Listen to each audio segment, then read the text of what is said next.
podem sentar.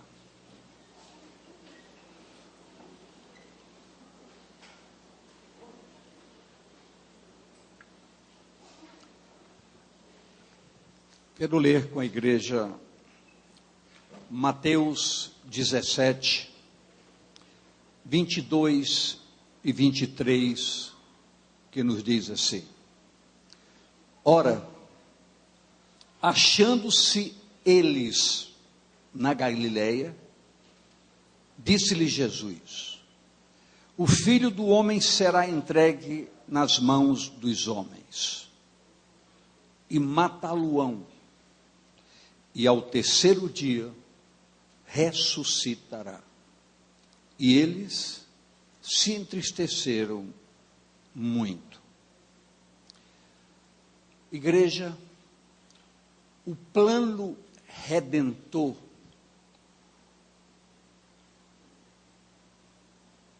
motivado pela ação da graça de Deus para conosco, ou seja, a expressão maior do que significa amar, porque Deus, por excelência, é amor.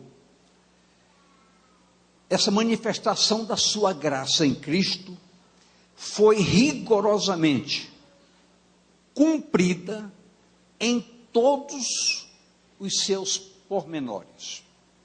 Todos os detalhes, Deus providenciou de maneira bem objetiva, bem especificada, para que nada do que Deus programou deixasse de acontecer.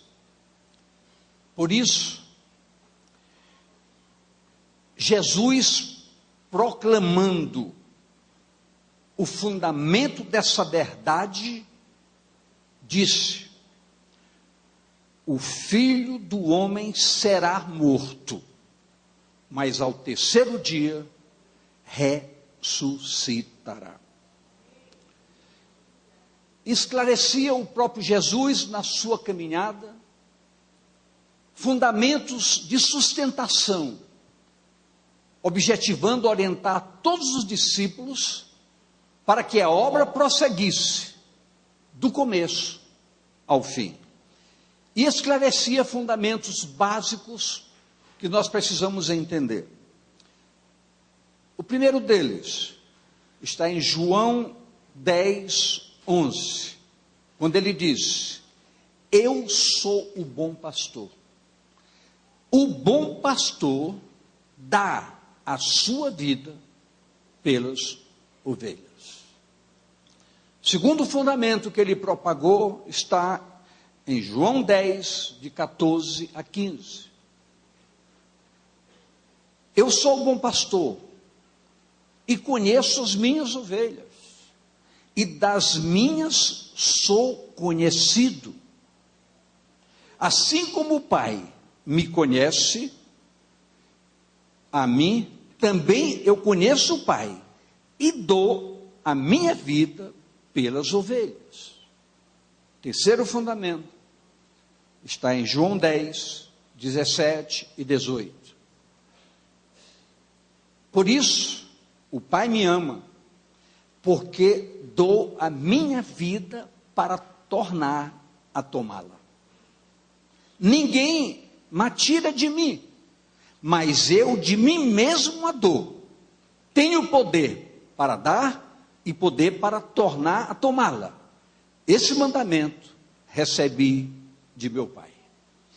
Toda essa explanação de Jesus objetivava dizer: o meu propósito, a minha vinda, é rigorosamente para permitir que o plano redentor do Pai se cumpra na íntegra em todos os seus detalhes. E eu, disse Jesus, me coloquei à disposição dele, para que tudo que ele planejou se cumprisse através da minha vinda. Precisamos então, todos nós, focar a evidente essência da obra redentora nos mínimos detalhes, pois a mesma se sustenta plenamente na ressurreição. Vamos entender isso e vamos mergulhar, pensando agora não somente na essência da graça de Deus em Cristo, mas na consequência objetiva para o seu propósito maior, que foi me resgatar, lhe resgatar e nos permitir entender e participar dessa morte e dessa ressurreição. A ressurreição é o fundamento da fé, a qual opera a esperança e a sustentação da segurança dos verdadeiros servos de Deus, ou seja, da sua verdadeira igreja, do seu verdadeiro povo. Em João 11, 25, Jesus asseverou o seguinte, João 11, 25,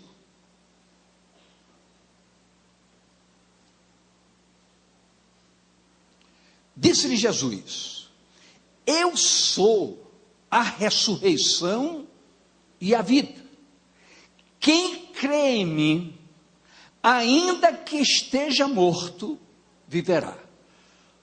Ou seja, se nós tivermos um aprofundamento no entender, muitas coisas que ainda nos machucam serão definitivamente eliminadas de nossas vidas.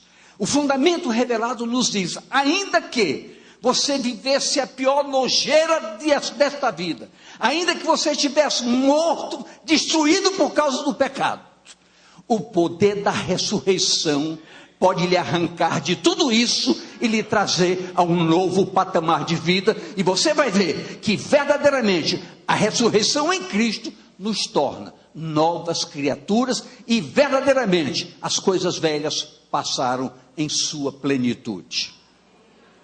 Jesus asseverou isso, e o apóstolo Paulo, em 1 Coríntios 15, 17 e 19, teve essa profunda revelação. E se Cristo não ressuscitou, é vã a vossa fé, e ainda permanecei nos vossos pecados.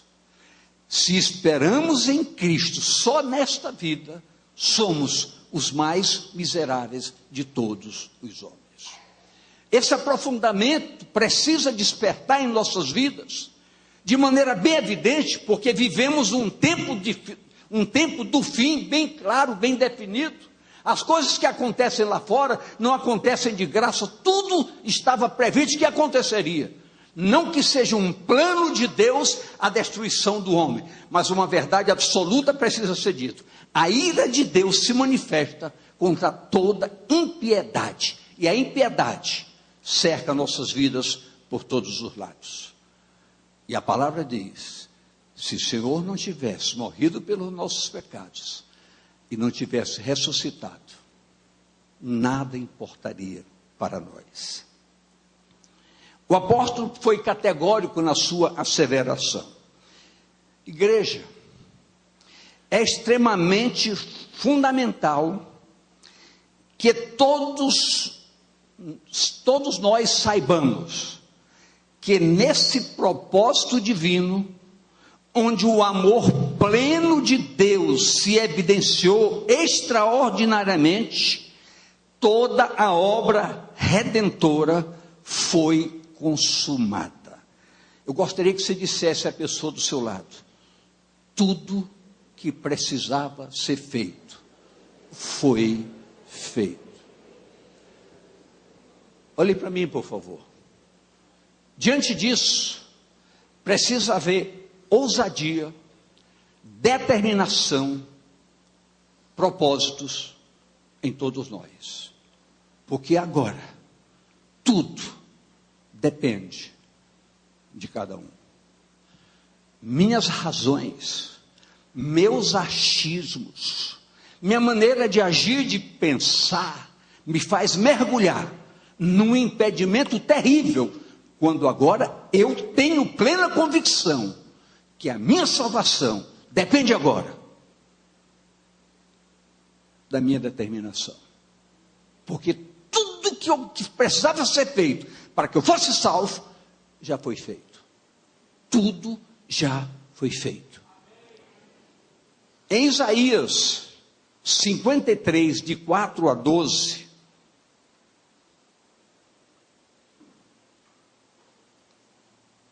presta atenção, verdadeiramente, ou seja, é verdade, ele tomou sobre si as nossas enfermidades, as nossas dores levou sobre si, e nós o reputávamos por aflito, ferido de Deus e oprimido. Mas ele foi ferido pelas nossas transgressões e moído pelas nossas iniquidades. O castigo que nos traz a paz estava sobre ele, e pelas suas pisaduras fomos sarados. Todos nós andávamos desgarrados como ovelhas, cada um se desviava pelo seu caminho, mas o Senhor fez cair sobre ele a iniquidade de nós todos. Ele foi oprimido, mas não abriu a boca. Como um cordeiro foi levado ao matadouro, e como a ovelha muda perante os seus tosqueadores, ele não abriu a boca. Da opressão e do juízo foi tirado. E quem contará o tempo da sua vida? Porquanto foi cortado da terra dos viventes, e pela transgressão do meu povo foi ele atingido.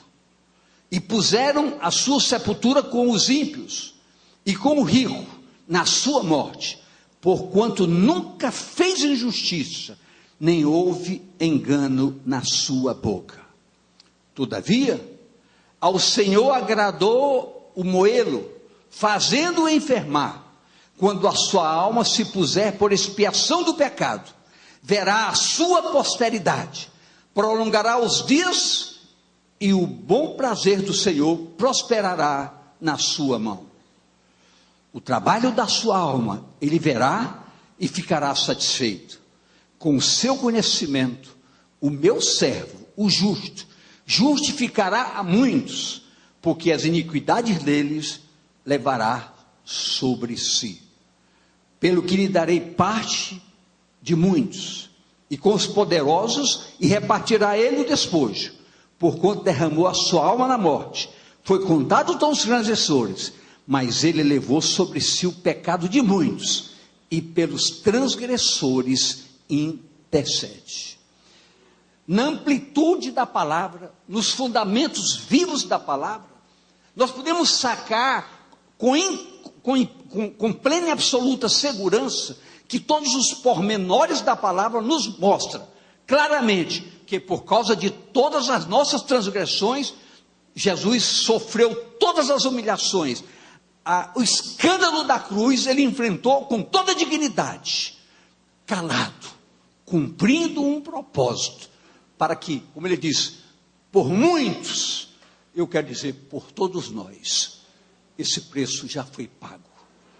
É hora de tomarmos posse e vivermos essa realidade com muita dignidade, com muita integridade e com propósitos sinceros e verdadeiros. Tudo foi feito. As evidências nos consolidam na apropriação do fato justificativo. Que fato é esse? 2 Coríntios 5, 21. Aquele que não conheceu o pecado, o fez pecado por nós, para que nele fôssemos feitos justiça de Deus. Agora, preste atenção, por favor. Vejamos algo de extrema importância. Está bem claro, tudo foi feito. Eu queria que você dissesse à pessoa do seu lado mais uma vez: irmão, tudo já foi feito. O propósito divino foi às últimas consequências. Mas então, vamos caminhar um pouco juntos agora. João 3:3. João 3:3. Jesus respondeu-lhe respondeu e disse-lhe: na verdade te digo, que aquele que não nascer de novo, não pode ver o reino. Antecedemos os fatos mostrando a ação da graça redentora do Pai, através da pessoa do Senhor Jesus. Agora Jesus, conversando com um homem, ele começou a exteriorizar algo que precisa adentrar no nosso entendimento como nunca. Olha o que ele diz: quem não nascer de novo, não pode ver o reino. O que ele diz? Não pode o quê? Querido, presta bem atenção. Ver. Jesus para Nicodemos falou isso. Isso ficou bem definido. Quem não nascer, não pode ver. E mais, João 3:5. Jesus respondeu: na verdade te digo, ainda com Nicodemos, que aquele que não nascer da água e do Espírito, não pode entrar no reino.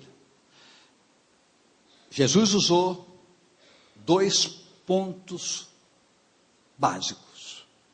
Quem não nascer, não pode ver. Quem não nascer de novo, não pode entrar. É duro poder pensar em ver e não poder entrar. Mais duro ainda, nem ver. Mas escute, isso também ficou bem definido. Quando, queridos, nós lemos esses textos, é preciso que a gente procure adentrar num recinto de uma revelação espiritual muito profunda, para nos aclarar, nos ensinar, fundamentar a condição de sustentar a nossa caminhada com uma plena e absoluta alegria da salvação. Quando a salvação é falada, que ela gera uma alegria, é preciso entender que é uma alegria mesmo. E essa alegria, para ser vivida, é preciso que muitas coisas sejam extirpadas das nossas vidas. A nossa caminhada nesse tempo do fim vai evidenciar o que a palavra revela categoricamente. Nesse tempo do fim, Deus vai mostrar diferenças entre quem o serve e quem não o serve. Então é preciso que nós entendamos isso, para que a nossa caminhada se aprofunde mais. E para entendermos a dinâmica dessa verdade, precisamos um aprofundamento bem claro, que só através do Espírito Santo, nos fazendo caminhar pela palavra, é que nós vamos descobrindo coisas tão preciosas. Preste bem atenção em algo. Quando através do profeta Ezequiel, o Senhor, Deus, se manifestou profeticamente ao povo que estava no cativeiro. Essa palavra cativeiro significa subjugados, aprisionados.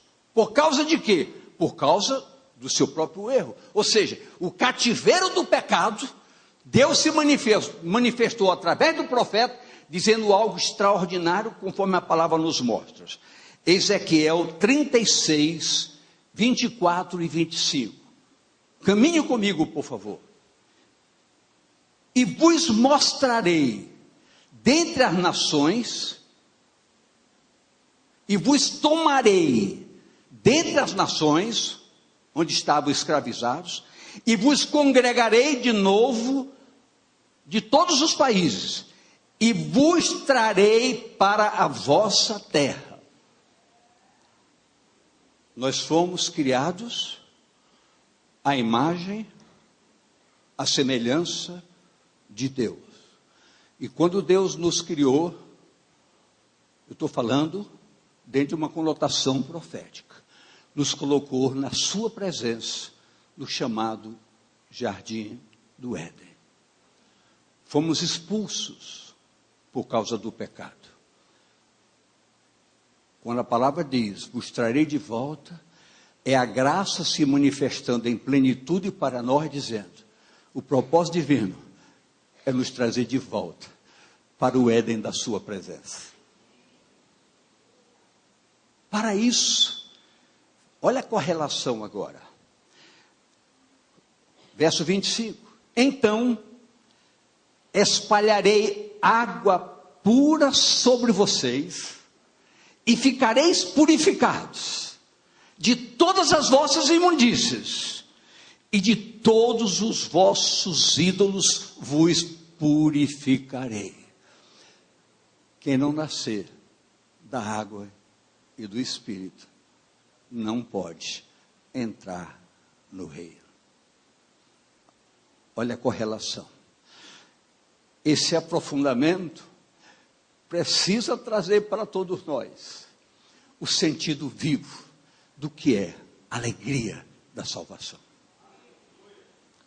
A igreja ressuscitada passou pela purificação da água e do Espírito. O Senhor lhes falou sobre o aspergir água pura e ficareis purificados. É uma ação plena do Espírito Santo agindo, operando na Trindade Santa, Pai, Filho e Espírito, para que a obra plenamente se cumprisse para com todas as nossas vidas. Deus que aí leva o homem a um coração novo e a um espírito novo, advindo do verdadeiro arrependimento e da confissão dos seus pecados pela aceitação para conosco da chamada bendita graça de Deus em Cristo. Confissão, aceitação de Cristo, significa aceitar o lavar purificador e o nascer de novo para uma nova vida. O apóstolo Paulo adentra neste recinto no concernente à igreja, como estamos falando agora. Olha o que nos diz Efésios 5, 25 e 26. Vós, maridos, amais vossa mulher, como também Cristo amou quem? Como Cristo amou quem? Diga, a igreja. E a si mesmo se entregou por ela. Veja o verso 26. Para a santificar, purificando-a com a lavagem da água pela palavra. Então tudo se completa. Todas as pontas se unem. E a verdade da graça redentora é fundamentada na ressurreição. A ressurreição é a sustentação da nossa esperança. Tito, o apóstolo Tito, na mesma revelação, nos traz a palavra que está no seu capítulo 3, 5 e 6. Tito 5, 3, 5, 3. Não pelas obras de justiça que houvéssemos feito, mas segundo a sua misericórdia, nos salvou pela lavagem da regeneração e da renovação do Espírito Santo. Quem não nascer da água e agora do Espírito, não pode entrar no reino. Que abundantemente Ele derramou sobre nós, por Jesus Cristo, nosso Salvador. Então, igreja, isso precisa nos levar a posicionamentos sérios, os quais, com certeza, diga com certeza, permitirão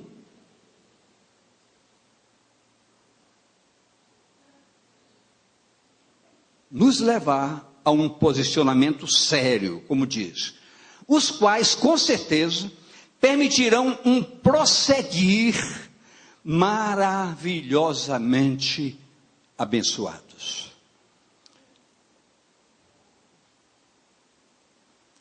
Eu estou trazendo vários textos, porque a preocupação que foi trazida ao nosso coração quando estávamos trabalhando para esse dia chamado Domingo de Páscoa, Eu fui obrigado a buscar vários textos para amarrar, pontinha com pontinha, para que a gente saia daqui hoje, suspirando alegria, gozo, paz, voltando para casa, regozijados, porque a palavra se abre para nos mostrar que a salvação está na nossa porta. Romanos 6, de 3 a 5. Preste bem atenção agora. Ou não sabeis? Diga a pessoa, se você não sabe, você vai saber agora. Que todos quantos fomos batizados em Jesus Cristo, fomos batizados na sua morte, de sorte que fomos sepultados com ele pelo batismo na morte, para que, como Cristo ressuscitou dos mortos, para a glória do Pai, assim andemos nós também em novidade de vida. Preste bem atenção. Porque, se fomos plantados juntamente com ele, na semelhança da sua morte, também o seremos na da sua ressurreição. O que é andar em novidade de vida? O apóstolo Paulo nos leva a visualizar com clareza o sentido da ação redentora em sua plenitude, na morte para o pecado e na ressurreição para a vida. Se fomos unidos com Jesus na semelhança da sua morte, precisamos viver como ressuscitados, nascidos de novo em novidade de vida. Ou seja, precisamos caminhar como quem ressuscitou da morte condenatória para uma nova vida, caminhando rumo aos céus de Deus.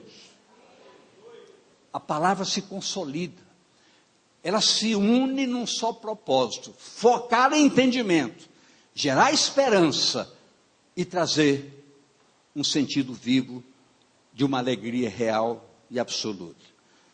Verdadeiramente, como diz o próprio Paulo, no próprio capítulo 6 de Romanos, no verso 12, concretizando o fato: não reine, portanto, o pecado em vosso corpo mortal, para lhes obedecerdes em suas concupiscências. O que Paulo está dizendo: se vocês são ressuscitados, o pecado não mais tem domínio sobre as vossas vidas. O que nós precisamos pensar nesse momento é tão somente parar tudo e cada um olhar para dentro de si. Cada um olhar para dentro de si. Eu estou vivendo uma vida de quem ressuscitou, ou ainda o pecado bloqueia a minha vida? Essa pergunta, ela não pode ser definitiva para a sua condenação, mas ela pode ser definitiva para a sua tomada de posição. Eu posso ouvir amém? Escute. Paulo foi um homem de uma expressão de dignidade inconteste, singular. Astuto em seus propósitos, mas humilde na sua conversão. E o apóstolo Paulo, ele, trabalhando com esse fundamento, ele nos leva à sua carta aos Colossenses, no capítulo 3, de 1 a 3, quando ele fala conosco da seguinte maneira: portanto, veja bem, falamos que agora temos que caminhar como ressuscitados, não é mesmo? Agora ele diz, então, portanto, se vocês já ressuscitaram, se já ressuscitaste com Cristo, buscai as coisas que são de cima, onde Cristo está assentado à destra, ou seja, à direita de Deus. Pensai nas coisas que são de cima, e não nas que são da terra. porque já estáis mortos, e a vossa vida está escondida com Cristo em Deus. É por isso que a Bíblia diz: quem tentará acusação contra o servo do Senhor? Eles estão escondidos no Senhor, ninguém pode tocar neles, eles estão protegidos. Ele é o nosso refúgio, Ele é a nossa fortaleza, Ele é nosso escudo, Ele é o nosso baluarte, Ele é o nosso bem maior, Ele é a nossa proteção, Ele é a nossa própria vida. Mas quem já ressuscitou e que pensa nas coisas dos altos, as coisas daqui tentam nos confundir, tentam nos impedir. É lógico que nós temos que trabalhar, temos famílias, temos que fazer as coisas naturais, mas a nossa mente não pode estar presa em nada disso. Somos servos do Deus vivo, e a nossa vida está escondida com Cristo em Deus. E se nós fôssemos ler mais um verso do capítulo 3, íamos chegar no verso 4.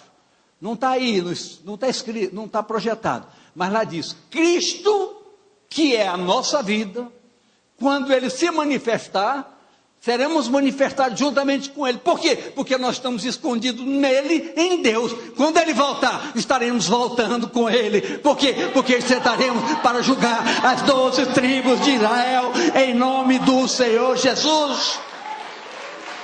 Diga à pessoa do seu lado: você é uma nova pessoa, você é um ressuscitado verdadeiramente. Se não for, querido, esta manhã, este dia, será para você concretizar um novo projeto de vida para o seu caminhar todos os dias. Amém?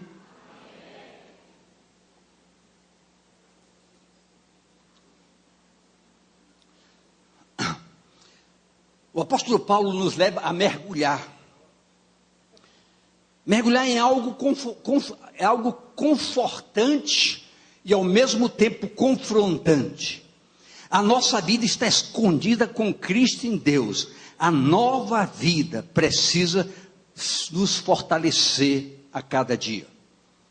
Queridos, tudo isso são fundamentos que se estabelecem e nos mostram a absoluta ação plena da graça de Deus para conosco. É como nos diz Efésios 2,6, Paulo mais uma vez mexendo com a gente, e nos ressuscitou juntamente com Ele, e nos fez assentar nos lugares celestiais em Cristo Jesus. Se formos buscar na palavra, a palavra vai dizer: acima de todo principado, de toda potestade, de todas as fortalezas deste mundo, acima de todas as coisas. Então essas coisas não podem mais mexer conosco, não, o pecado não pode mais nos atrair, nós estamos sentados acima de tudo isso. Amém, queridos? Dê um aplauso para ele, por favor.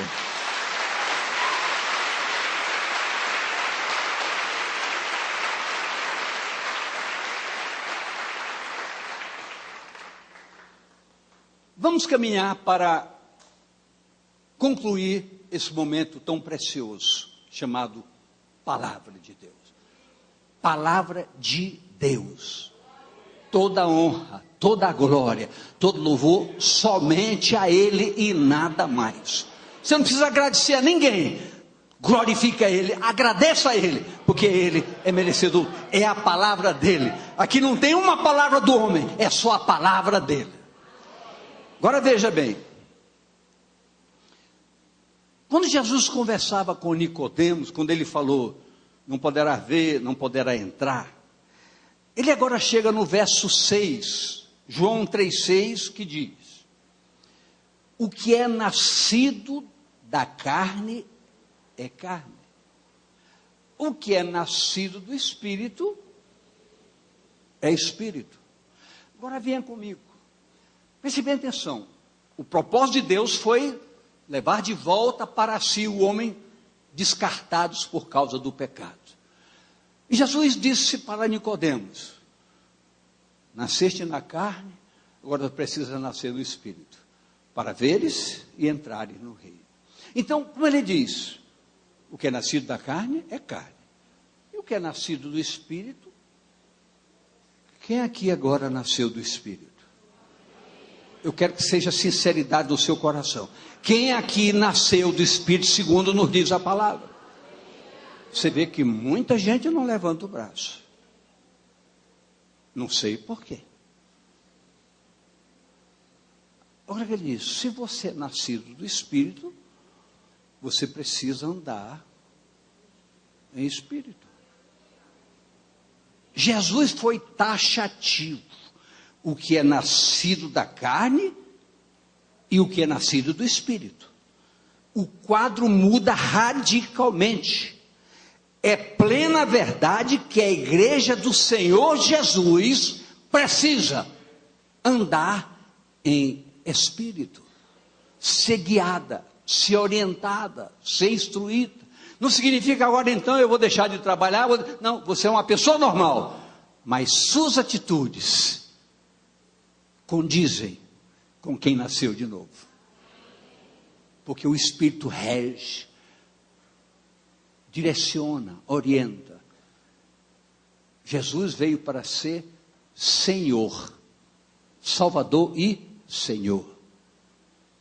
Dirigir, orientar através da ação do Espírito. Gálatas 5, 24. E os que são de Cristo crucificaram a carne com as suas paixões e concupiscências. Quem aqui é de Cristo? Por favor, quem aqui é de Cristo? Quem é de Cristo crucificou a carne com suas paixões e concupiscências. Então, ou seja, precisamos viver a nova vida, precisamos viver a vida ressuscitada, e precisamos chegar, e quero que você faça isso ficando de pé, precisamos chegar a esse ponto, Gálatas 5, 25, se vivemos em Espírito, andemos também no Espírito. E por fim, isso, igreja, significa viver na direção sublime da graça de Deus, a direção divina. Evidenciar os seus efeitos extraordinários, caminhando como uma igreja que ressuscitou da morte para a vida. E que pode glorificar a Deus em todo o caminhar de cada dia. Em nome de Jesus.